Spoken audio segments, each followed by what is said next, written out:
Ahmedabad airport પર ડીઆરઆઈની ઘોષ વધતા પેડલરોએ airport બદલ્યું। ગાંજો મંગાવનારાઓની શોધખોળ અમદાવાદ એરપોર્ટ બાદ હવે સુરત એરપોર્ટ પરથી પણ હાઇબ્રિડ ગાંજાની હેરાફેરીનો પર્દાફાશ થયો છે।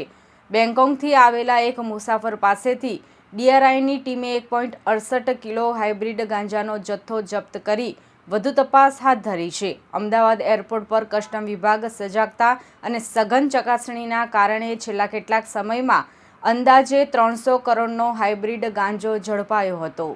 અમદાવાદ એરપોર્ટ પર કસ્ટમ વિભાગ સજાગતા અને સઘન ચકાસણીના કારણે છેલ્લા કેટલાક સમયમાં અંદાજે 300 કરોડનો હાઇબ્રિડ ગાંજો ઝડપાયો હતો।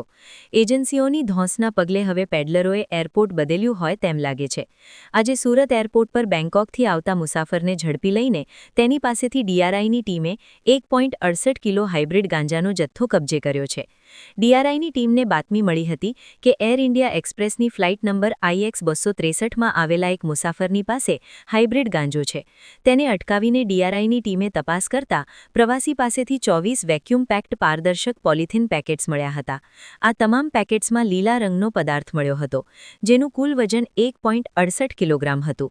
એફએસએલની ટીમ પાસે પદાર્થની ચકાસણી કરતા તે કેનાબિસ એટલે કે હાઇબ્રિડ ગાંજો હોવાની સાબિતી મળી હતી। પ્રતિબંધિત ગાંજો લઈને આવનાર મુસાફરની વધુ પૂછપરછ કરવામાં આવી હતી। Bureau report, LK star news, Surat.